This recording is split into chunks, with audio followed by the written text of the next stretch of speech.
Well, hello for another episode of Recortalk.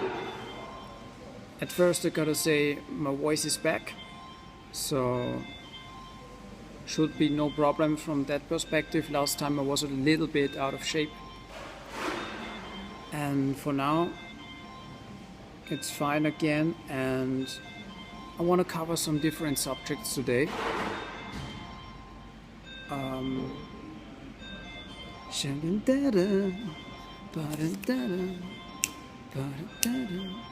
That's Burger King groove.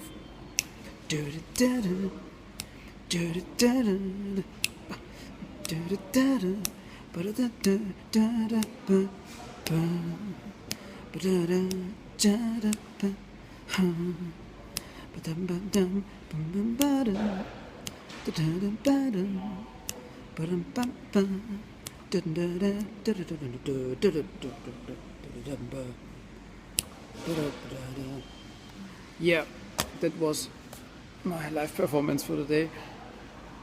So, as always, I'm gonna go with the flow. Let's see where I end up. I have a few subjects I wanna throw in today, and I wanna share with you my experiences from Saturday. And on Saturday, I attended, so I was invited at the place where we celebrated one of my most favorite artists, if not the most favorite, but as I say, always like a most favorite album, a most favorite artist, a most favorite whatever does not exist, because those kind of things change all the time depending to in which state I'm in which period of life maybe I'm in. So I think you get what I mean. But the person we celebrated would have had birthday, another birthday video today, would have had birthday on Saturday, would have had, because he died in the year of 2016, and I discovered him in the year of 2017, and I was invited by a member of a fan club for this person. In that I joined this club in 2018, somewhere in 2018, and yeah, now you can maybe guess who it was. Of course, it's Prince. And Prince is one of those artists or persons, human beings that shared this planet with us, that influenced me the most. Even when I just know him and his music since the beginning of 2017.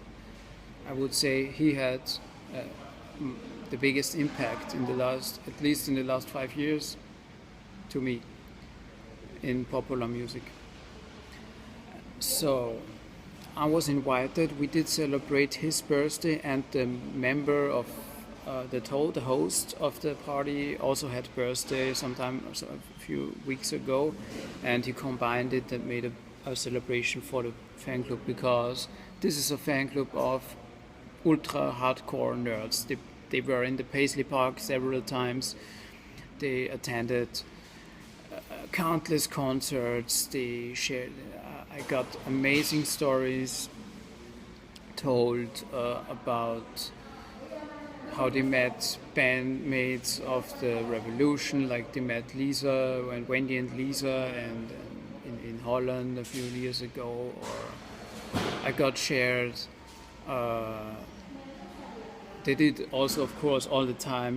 We celebrated there. There was a barbecue. We were like 15 people or whatever. The core hardcore Prince lovers of the Austrian area, and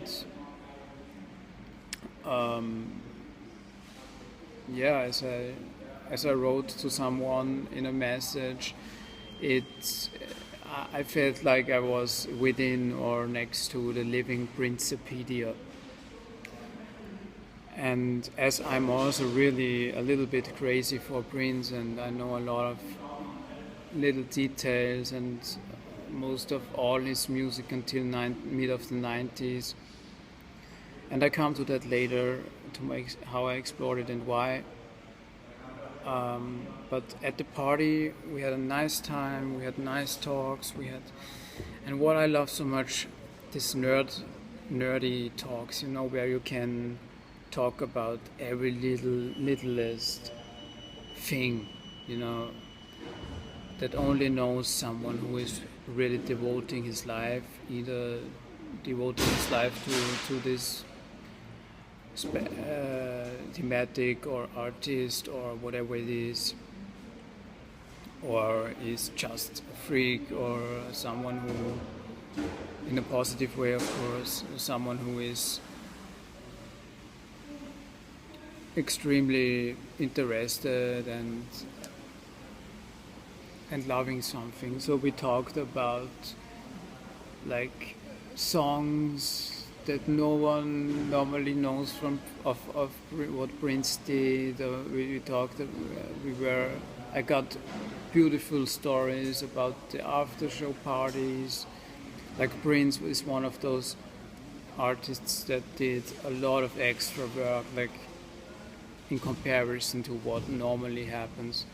Like, for example, the after show concerts. Prince did concerts, big concerts, and then somewhere else in the city in a smaller venue after the concert, like starting at 11 in the evening or whatever, like in the middle of the night, another concert, but not just a small one, but a full-time concert, like with a full set list and that kind of stuff, and jams and all doubled more or less. Prince had extremely much a big stamina and a big power, not just in his music, in the messages he gave, in the songwriting he did in the studio or wherever. Prince was a machine in the positive way, and one of my all-time teachers. So, just to note one thing, there was they put in the DJ of this evening, or it was not really a DJ because I think there were several people just throwing in some stuff, and someone threw in a live recording of Vienna 2010, and because I also love I love several things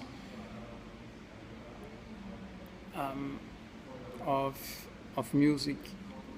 I love everything that has groove and good vibration in it, and so I also love Alicia Keys' music a lot.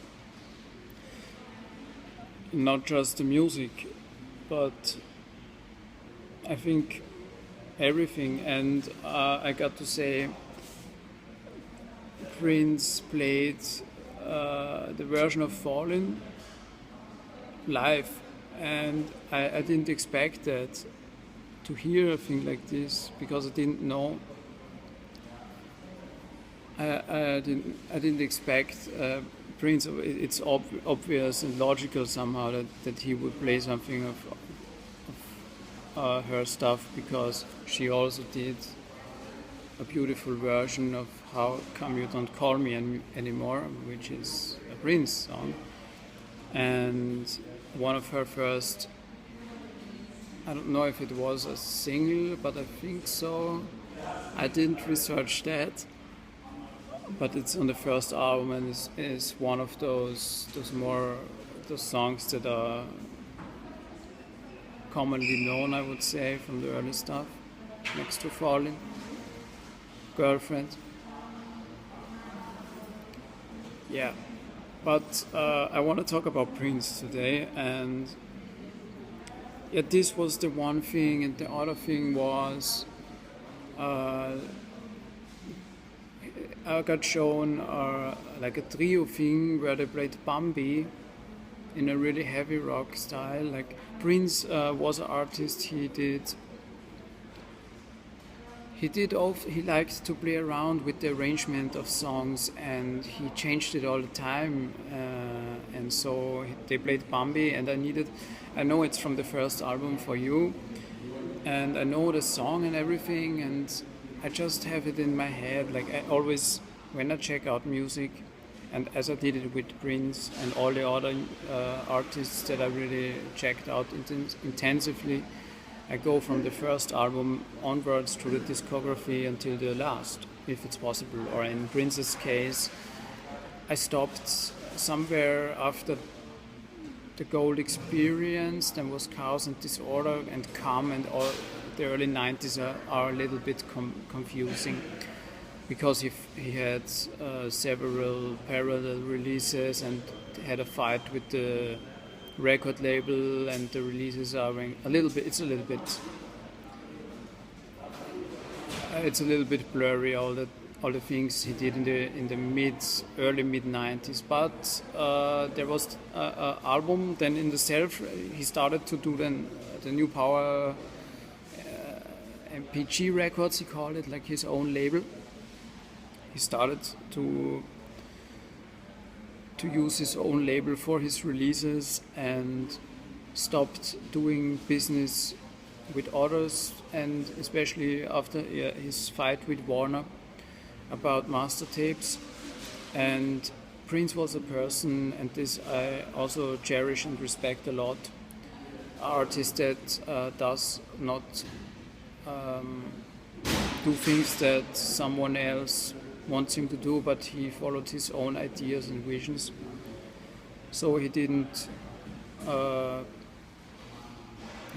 Prince was not. Nobody could buy Prince, and nobody could tell him what to do. And that was maybe also the reason, next to some fights about whatever, that he decided to go his own way, and he even had to change his name to the artist formerly known as Prince. And it was until the I don't know about New Power Soul, album I love a lot. I think New Power Soul was somewhere in. It was kind of confusing because Emancipation was distributed by the EMI record label, and it was somehow released through his own MPG label. But the first one, I guess, I read books and all, 2017 was all Prince for me until October. I did do a lot of research also, not just listening to music. So I read somewhere that Rave Unto the Joy Fantastic album from 2000, that 99-2000, it was the change of century, of millennium years, like the millennium album of Prince, you can say. And I think that this was the first album where he got his name as Prince back. And the first one he did with another record label again, so it was Arista Records, and they did one album with him, but the album was not so commercially successful, so they didn't expand the contract. And yeah, it's a great album. I like Rave. It's called Rave in the scene, in the fan scene. It's Rave.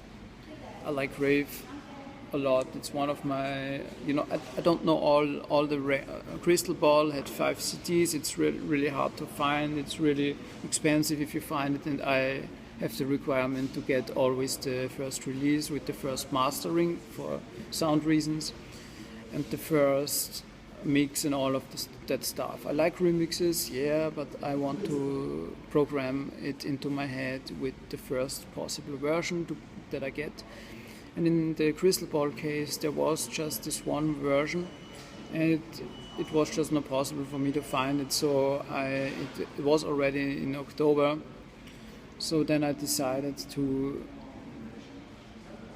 to change my priorities a little bit, and I started to listen the rest of the year to jazz again, which also I wouldn't miss, and I loved that I did it because I got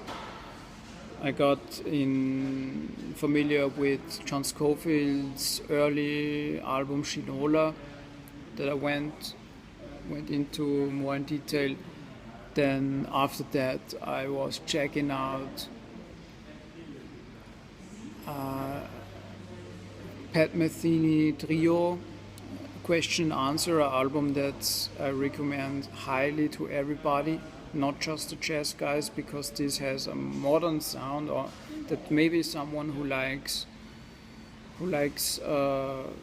is open-minded could really enjoy. And I want to point out that this is not an album that has a certain jazz requirement to enjoy it and to listen to it, and it also is not bound to any certain genre. It's up tempo and it's kind of classic, but it's also really modern, and this is what I love about that album. Plus I love all songs. They are consistent all through it. It has beautiful melodies and groove. I think also that they did the recording itself. The sonic standpoint of the recording was done in a masterful way, because if I have to pick a favorite track, I would pick the closing track, 3 Flights Up, extremely fast. And I love that song. I love that song. And it has, next to the beautiful melody, it has, I want to point out a certain minute or whatever, like, I don't know now the time, but check it out. When, there in jazz you have the theme, then you have the solos, and there are solos in there, and then the last solo in that song is the bass solo, and after the bass solo it's going back into the theme. And listen closely what the drum is doing. I think it plays so beautifully in the spots, in the holes. If you listen to it, you maybe know what I mean. It's filling the spot, and I think it's also part of responsible for that cool sound, that really good sound, is the microphone, the way they did pick up the sonics of the drums. It's just beautiful. And he plays like the melody, Pat Metheny, and the drums like, and the bass drum. Listen to the bass drum. Check it out, 3 Flights Up. Yeah, and all the other songs, they all have beautiful melodies. And the trio is just killer. I think it's Dave Holland on the bass. Please let that. I think it's Dave Holland, but I'm sure on the drums it's Roy Haynes, one of the greats on the drums, and Pat Metheny. What do you wanna say about Pat Metheny more? He's a legend. So, enough of the jazz, but after Pat Metheny, then one came to its other. Like, it's always like you start with something, then the flow brings you to the next and to the next, and the next logical thing and the next. And in the end of the year of 2017, Pat Metheny, and then I wanted more guitar, all this guitar stuff, Scofield, Metheny, and then Emily Ramler came along. I did know Emily for long. I was attracted by her stuff I saw on YouTube, and by the fact that she also loves the same style of guitar than me and Grant Green, for example, the ES330, which is one of my favorite guitar concepts for jazz, Finline. But I don't want to go into that material too much now. It would be something for a separated video.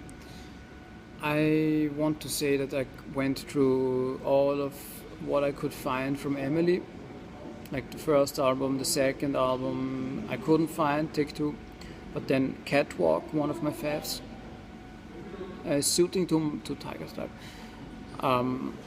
Catwalk, beautiful album. Then Larry Coryell and her in the duo, beautiful album, really beautiful. That's something for the guitarists.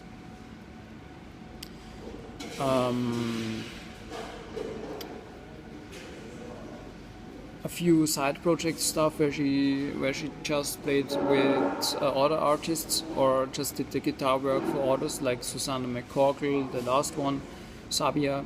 It was her last recording as far as I know. Then with Hank Crawford, whatever.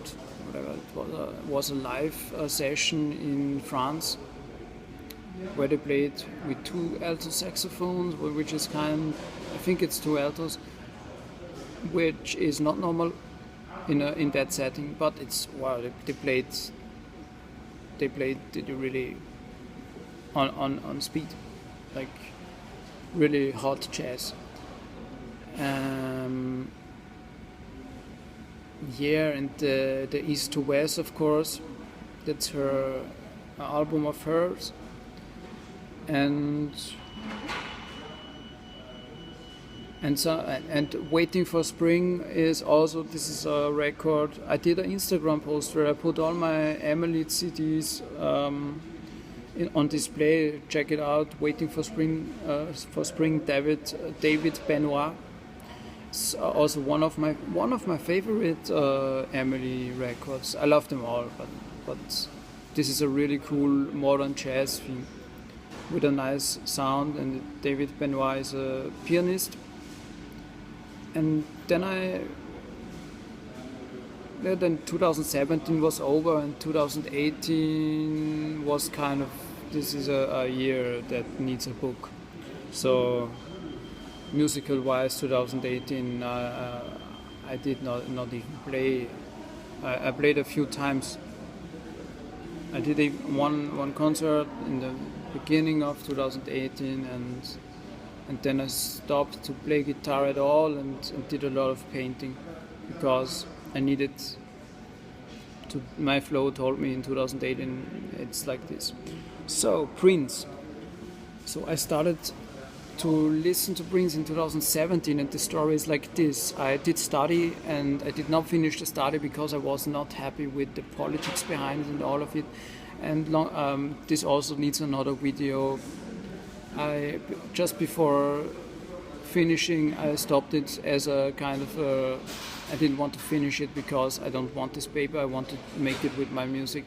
I do not plan to go in school according to the system teaching. If I'm the artist, I am. You know, I'm gonna do it. I know it's gonna be tough, but.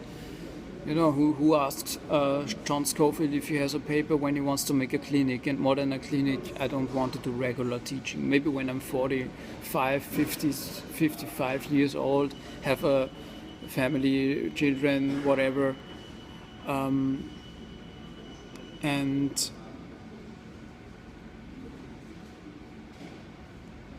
I'm just willing to stay at the place, or no, that's not really the thing, the staying. It's more to stay with my mind on a place, to have students that I have the whole year through, and in a university, maybe jazz or whatever. I would be interested in that, but not now, not here in Austria, not in a regular school. That's just not the thing I want to do in my life. I wanted to do it when I started to. I never wanted to do it, if I'm honest. But I thought it would be a good idea to make that. But as the things happened, it was not meant to be that I should go that route, because I discovered this is, even in the study, teacher, I was not happy with teacher. How they taught, I was not happy with the conservatory itself. I had way different expectations from what a study should be than what it was actually. I now know. Now I see it really different. A study, studying at the university or at the conservatory or wherever. It's not about doing the thing you really love and want in some way from the musical and artistic perspective. It's more about learning how to do shit that you don't want. And yeah, think about that.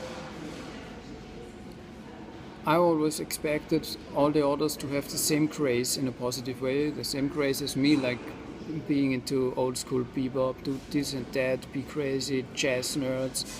But no, I wasn't. In my case, I was on the wrong place in somewhere. I was in the wrong place, and therefore I didn't feel at home with what I did. So, but it's not everything. I'm really grateful for some stuff I got. I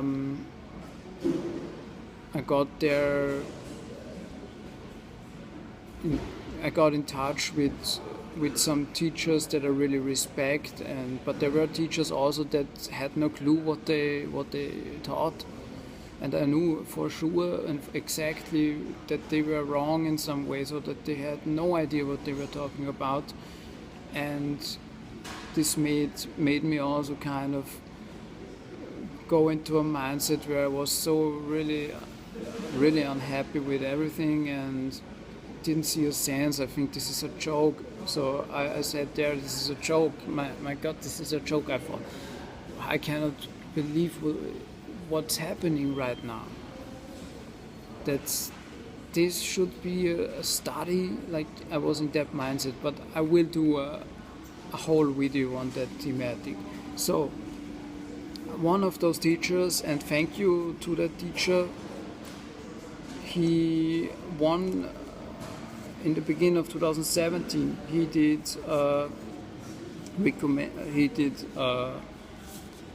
ask the students, and we were a group of 15 to 20 persons, to bring along stuff that we recorded from our bands, from our projects, whatever we had, like original stuff. And I showed one. You can see and listen to the song in my YouTube channel. One is a song of mine, and he compared it to Prince. And he told me, you did listen to Prince, yeah? In some way, you sound like. I was honored to get compared. I had no idea what Prince was, and I was really feeling a little bit, you can guess, when you don't know Prince stuff and you get compared to him from a teacher that you really respect and all that. I felt a little bit, first thing I did when I went out the classroom door, I went straight to the Saturn mega store and looked out if they have the first album of him, because I do it chronologically all the time, and I was really lucky they had it in stock. For You is the name of the album, and I was really lucky because it's not usual for them to have it in stock. So my first album was For You. Then I went through the discography, and I gotta say, at the fourth album, at Dirty Mind, I really was finally. I was. The first three albums, okay, I liked them. With the fourth, Prince got me totally. I was going crazy at the fourth.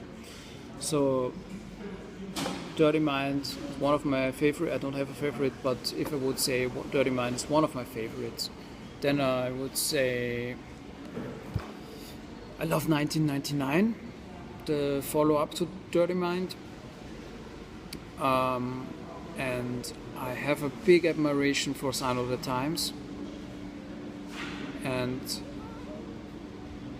I like the guitar sound. He had a really heavy guitar sound on me as a guitarist. I like that sound of Love Sexy and Batman, which is kind of shares some similarities in guitar sound. Plus the fact about Batman that he did it in a hurry. He did it in a. You hear it in the composition in the songs that he did Head Pressure when he did that. And I like this tension in the Batman album. And I'm not too much the Purple Rain guy. Of course, it's legendary and everything, but it's not the album I would pick for the desert island. Then I would say when we look into the 90s, early 90s, the new power generation stuff, I like everything, but the Gold Experience, which is a later one, I love a lot because it has a consistent, beautiful flow through the album, in my opinion. It has the most beautiful girl in the world on it, with a song that I always knew since I was a little boy, but I never knew it was Prince. And by the way, I just knew Kiss. I didn't know anything. You can really think and put yourself in this in the feeling when you should know something and you just don't know anything about it. You just know that he's a legend, but you get compared and all you can say is, yeah, no Kiss. Yeah, I just didn't know Kiss. I knew the most beautiful girl in the world, but not the album version. I knew the version from the Beautiful Experience, which was an EP, and I think the first NPG Records release.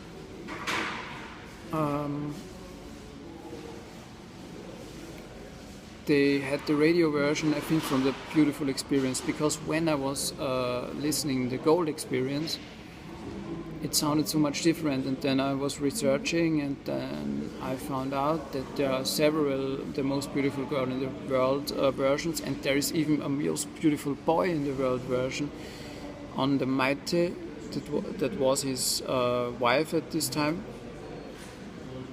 Maite Garcia, and she did, or Prince made her do. That's also he had a lot of side projects where he made other artists do, and Maite did this album, and in my opinion, you kind of hear a little bit that it's directed by Prince, and which is not bad or whatever, but you kind of notice. And there is a version on it, The Most Beautiful Boy in the World, which is just reversed from the perspective of a woman, from Maite.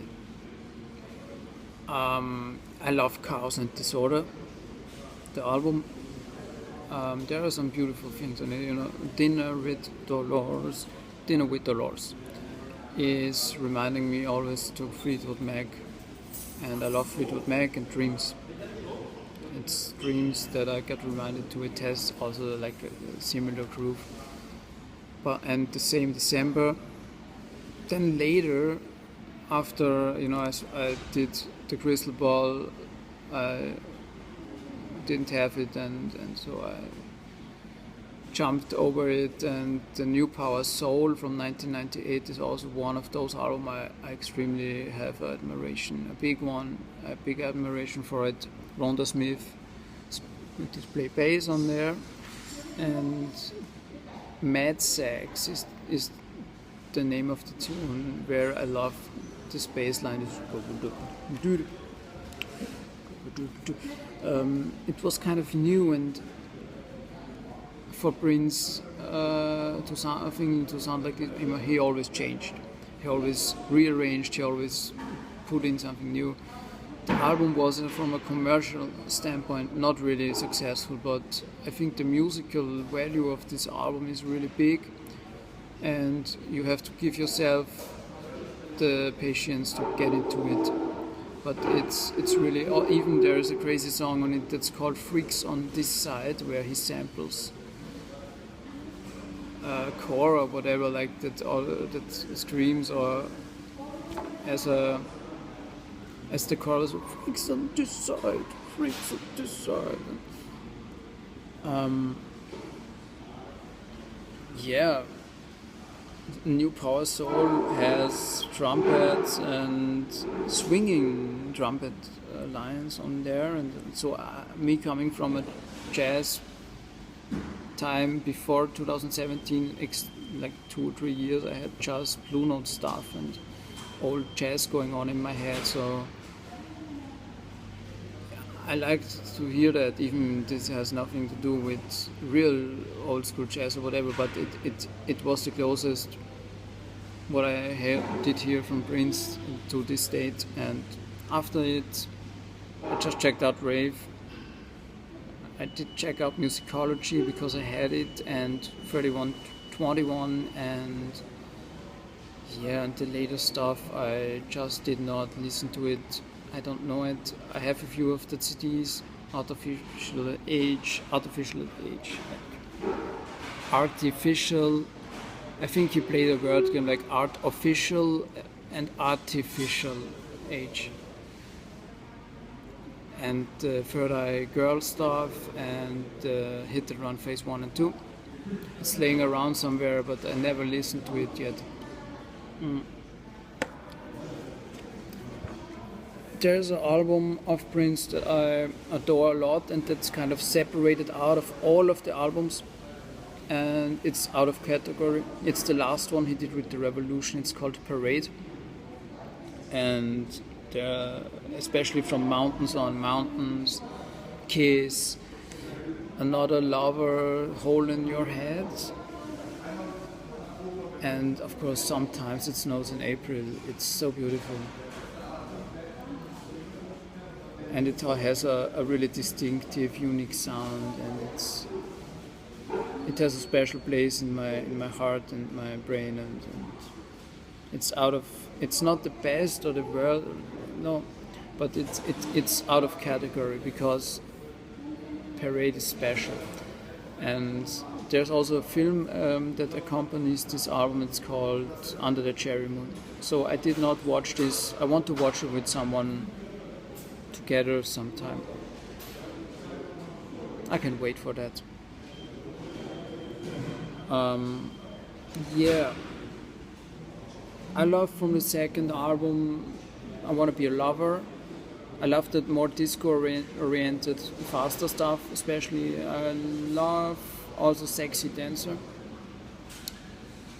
This Bambi version I did here in the trio at the party. It was really, really cool. I think it was taken from a CD from Crystal Ball, but I'm not sure about that. Because I never did listen, I just listened to this one time. And yeah, Prince, happy birthday. If he was alive still, he would be on the forefront, and he is also like this on the forefront for the Black Lives Matter movement.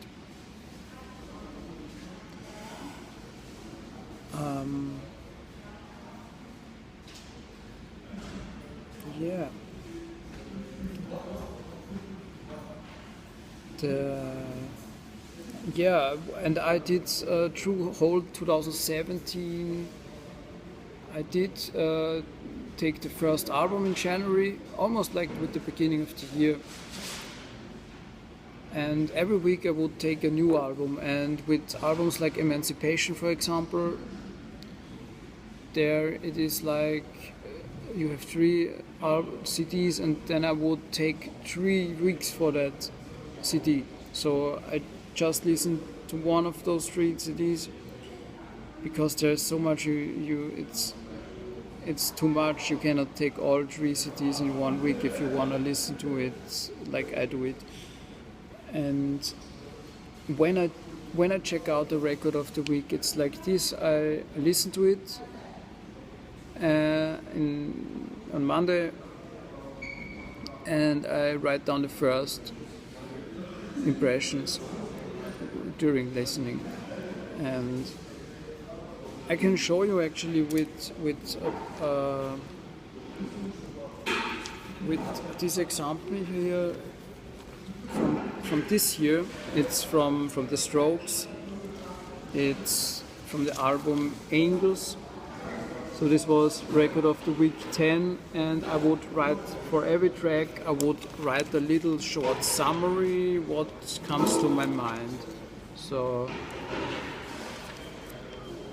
and this I do in the beginning, and then I do it again in the end of the week. So I have the development of some songs are amazing. Like there were with Prince especially. Prince is kind of hard for the first listen sometimes, especially the later stuff. And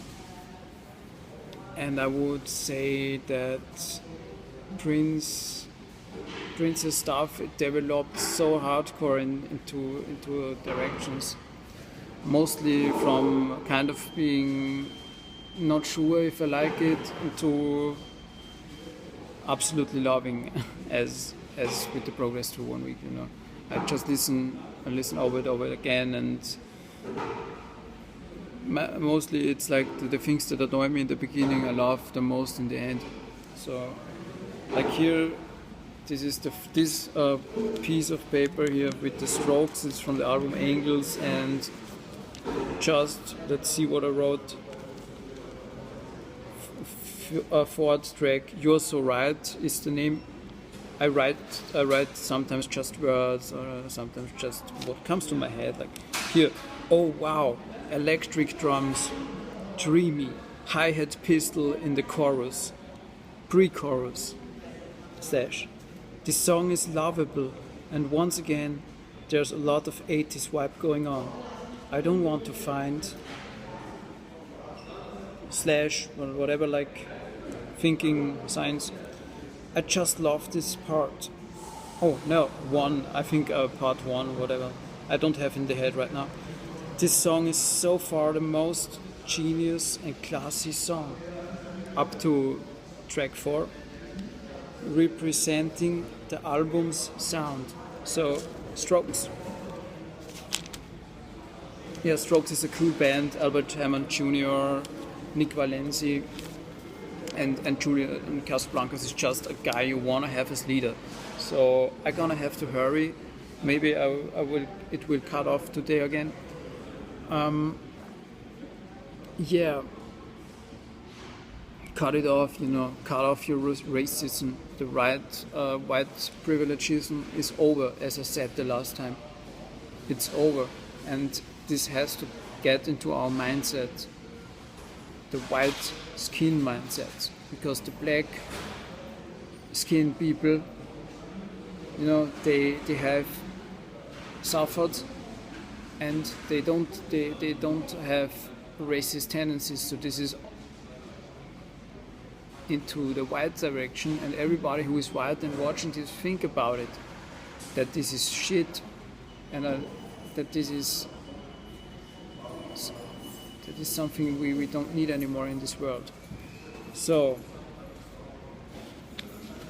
yeah, and one more thing to the Strokes, a band that I really love. There's a band that just released on Friday a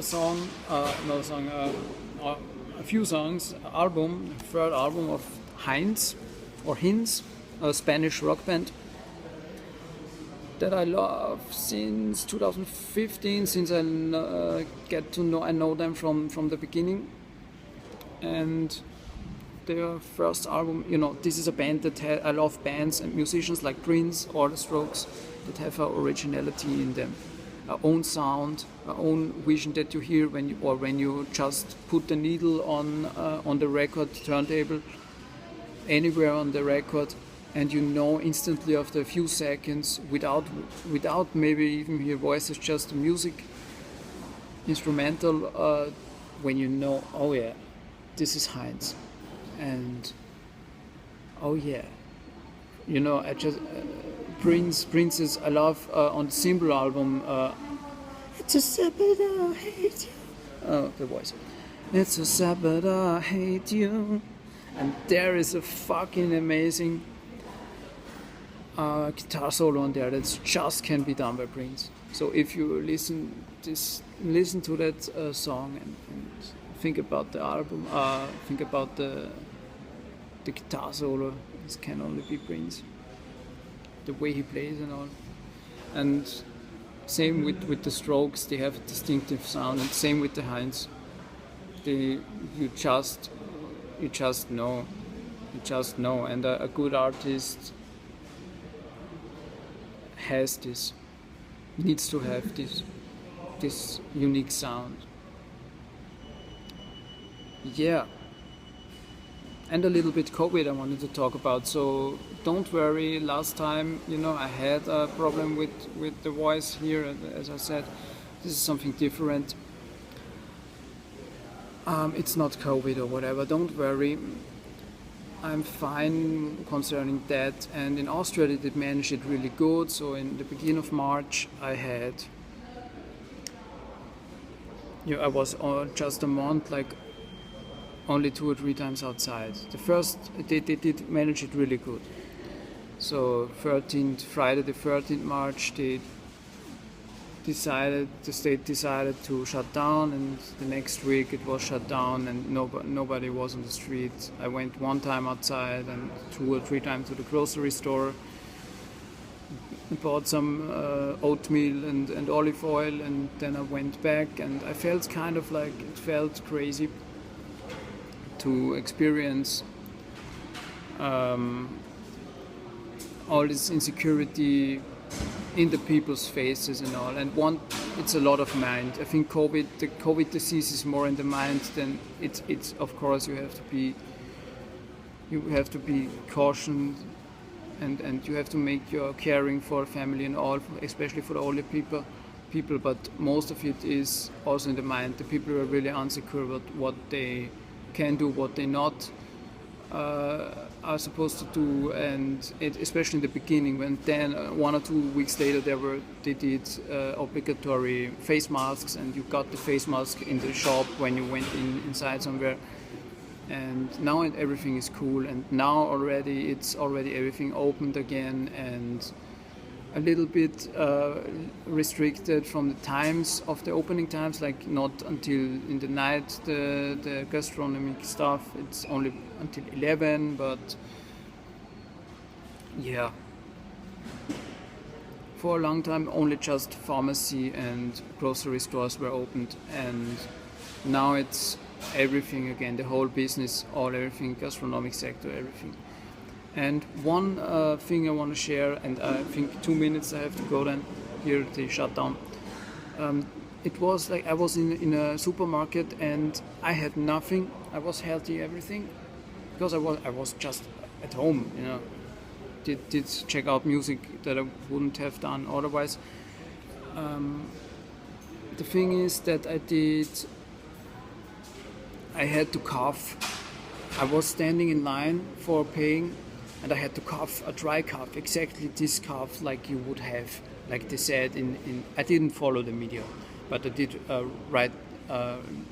read in the internet, yeah, but I don't have a TV since 10 or 15 years, and I don't follow media anyway, because I have my opinions about that. But I had this cough, and I looked around, and I know exactly what the people thought, and it was kind of not so. It was not chilly for me to cough in there, because for a tiny second I was really thinking, oh my God, it's impossible, and yeah, and I think this is also, the mind is so powerful.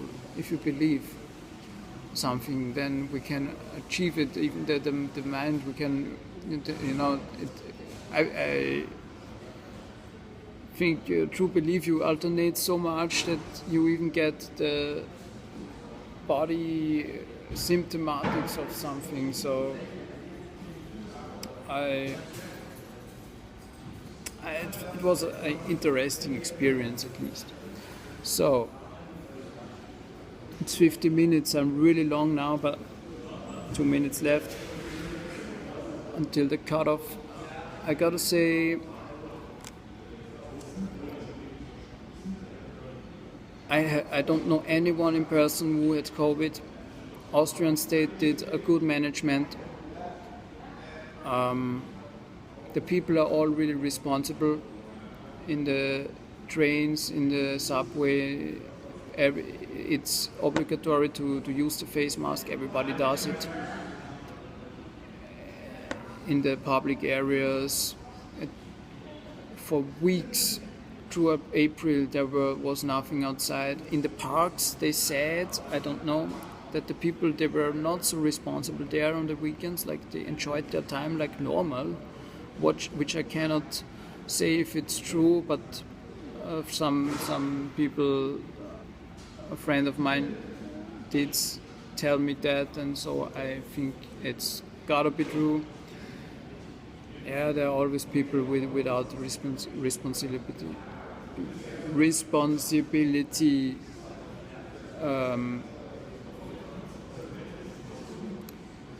Yeah.